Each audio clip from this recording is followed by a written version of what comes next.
Spoštovani Slovenke in Slovenci, cenjene dame in gospodje, spoštovani gospod župan, svojci dr. Jožeta Pučnika, Ivana Pučnika, veterani slovenske osamosvojitve, evropski in slovenski poslanci in vsi zbrani ob tej lepi priložnosti. Zdaj 30 let je čas, ki omogoča številne primerjave. Lahko bi jih naštevali dolge ure. Pred nekaj dnevi smo na osrednjem slovenskem letališču, ki nosi ime po dr. Jožetu Pučniku, odpirali nov, lep, čudovit potniški terminal v vrednosti več 10 milijonov evrov. Ko ga boste obiskali, boste videli, o čem govorim.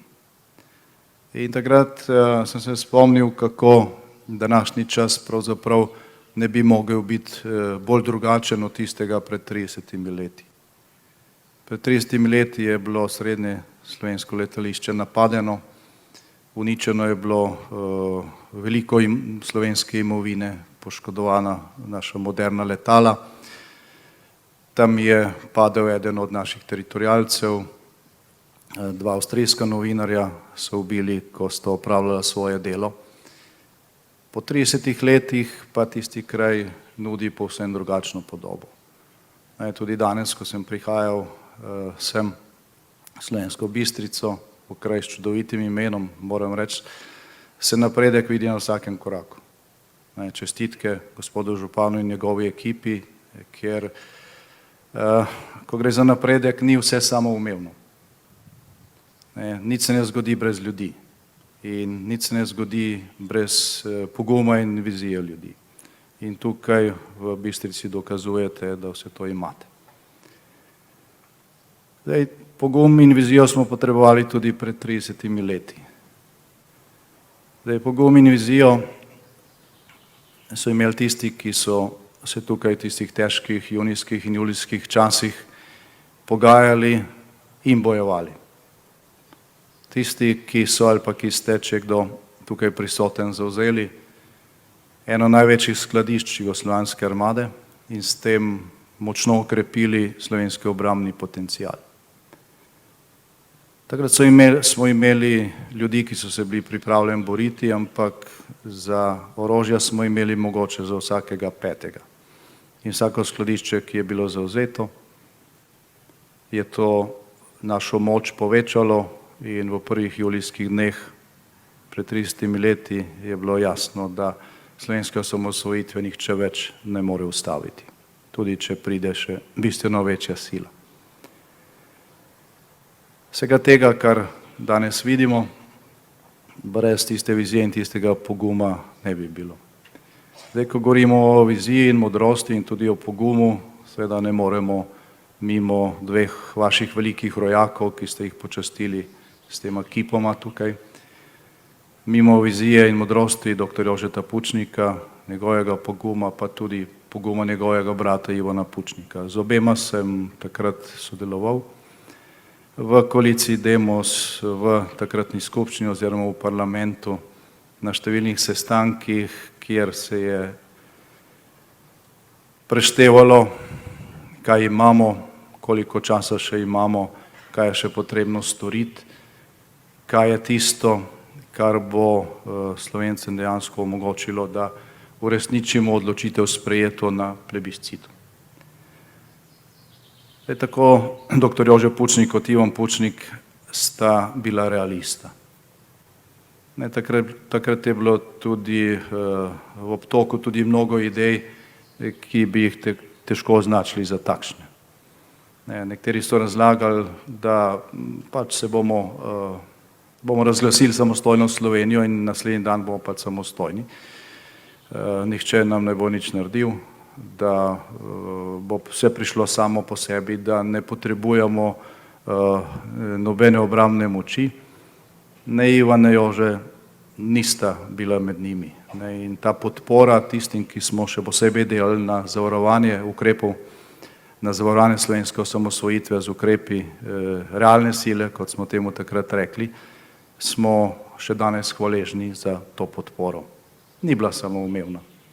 Če se spomnite še v začetku leta 1991, še potem, ko smo na plebiscitu zelo enotno izglasovali samostojno Slovenijo, so se podpisovale razne deklaracije o tem, kako Slovenija ne potrebuje vojske, kako smo lahko pravzaprav sredi Evrope prvi primer neke države brez vojske, čeprav nismo imeli še niti države in tudi vojska je bila šele v nastajanju. Pravi, ta podpora tem ukrepom je bila odločilna. Spominjam se Ivana Pučnika v slovenskem parlamentu na dolgih sejah, tudi nočnih sejah, delovnih teles, zbora občin, ker je bil on delegat oziroma poslanec, pa na razpravah na ustavni pa ob ustavni komisiji, kako je trdno, mirno, dostojanstveno, pragmatično z argumenti, ki jim ni bilo možno ugovarjati, zagovarjal jasno in neomajno pot k realizaciji plebiscitne odločitve. Pa že prej pred plebiscitom se spomnim vztrajanja pravzaprav obeh na Demosovih sestankih, da se je potrebno odločiti, da čas teče, da je zdaj priložnost, da je treba videti, kaj se dogaja okrog nas v Evropi in tudi po svetu. Vprašanje je, kdaj se bo to okno priložnosti zaprlo, še posebej, ker smo takrat lahko tisti, ki pripadate moji ali pa starejši generaciji, se to še dobro spomnite, vsak dan spremljali poročilo o tem, kaj se dogaja v drugih delih takratne skupne države, ko je tudi že tekla kri in ko je bilo jasno, da je treba čim prej iz tega kotla.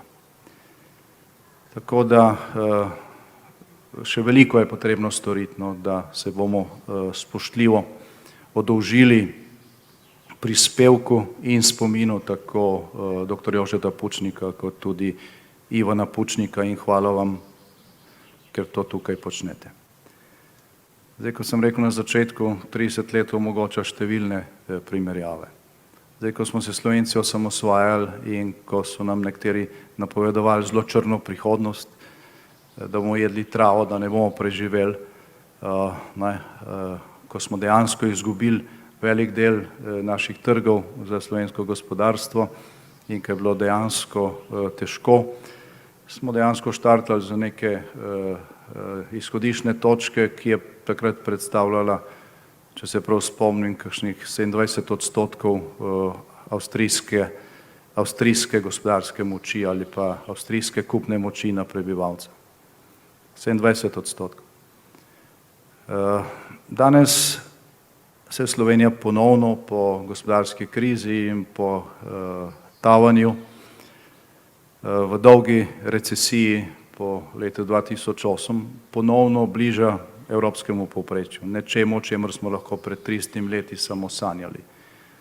V zadnjih tednih so bili objavljeni nekateri podatki, ki kažejo, da je Slovenija med prvo deseterico držav na svetu po varnosti. Mislim, da smo med prvo deseterico še krepko višje po trajnostnem razvoju. Trenutno je Slovenija v Evropski uniji med tistimi državami, ki ima najhitrejšo gospodarsko rast po epidemiji in hkrati eno najnižjih stopenj brezposelnosti.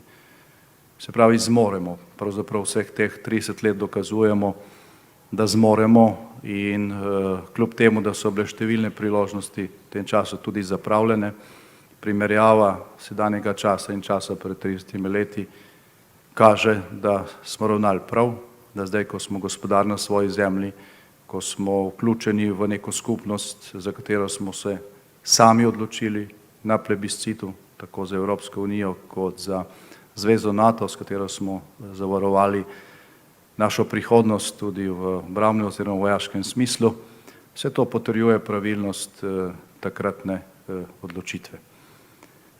In vedno, ko se spomnimo na to, ko delamo te primerjave, prvič ne smemo pozabiti, da priložnosti, ki jih doslej nismo izkoristili, so še vedno tu in jih lahko in bolj bomo svojo moč črpali iz časov, ki so nas združevali in to so časi slovenske osamosvojitve, takrat slovenski narod ni bil razdeljen, imamo empirični dokaz za to, rezultat plebiscita je veličastna sodba ki si jo je slovenski narod napisal sam, edinokrat, pravzaprav praktično v zgodovini. In vsaka dobra razvojna prihodnost usmerjena politika izhaja iz časa, ki nas je združeval. Zato hvala vsem, ki se spominjate teh časov, še posebej tistim, ki ste jih soustvarjali, ker je bil to čas strahu in poguma in se je bilo treba odločiti za pogum. In seveda hvala vsem tistim, ki v teh 30 letih, ko smo sami gospodar na svoji zemlji, dokazujete, da Slovenija zmore. Iskrene čestitke ob 30. rojstnem dnevu slovenske države. Hvala občini Slovenska Bistrica za to današnjo priložnost.